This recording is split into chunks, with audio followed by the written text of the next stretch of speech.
Ja, lep pozdrav iz Pomurja, od tam prihajam, tam živim. Ja, res, danes imam 50. rojstni dan, tudi to se je moralo zgoditi.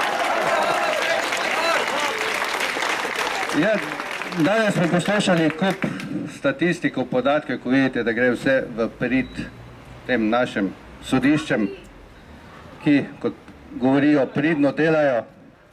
Vemo pa, da je to popolnoma drugače. Jaz zdaj že nekaj mesecev res pridno delam in sem hotel, da končno v Sloveniji izvemo, kdo so tisti ljudje, ki so 1990. leta bili v Udbi. Naredil sem sezname po krajih. Ljubljana, Maribor, Celje, manjša mesta.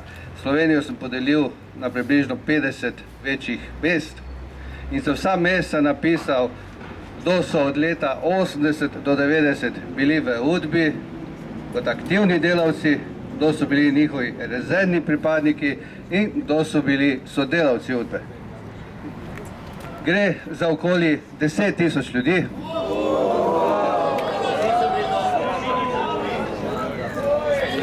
Nekaj teh seznamov sem na svoji spletni strani leljak.si že v tem času objavil in moram povedati, da ko dobim feedback nazaj, ko mi ljudje poročajo, kdo so ti ljudje danes, naprimer samo omenim, predsednik delavskega sodišča v Mariboru je bil rezervni sodelavec Udbe.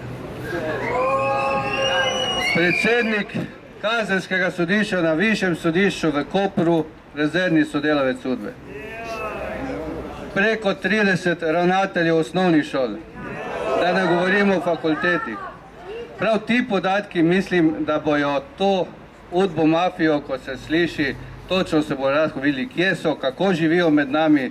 So pa ti ljudje, ki so letniki od 50 naprej pa do 70. leta rojeni.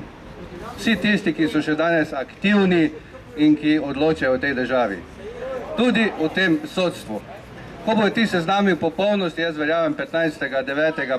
prišli ven, boste vsi lahko videli, kje so, kdo so in potem bo vsem jasno, zakaj je v pravosodju naprimer takšno situacijo, kot je danes.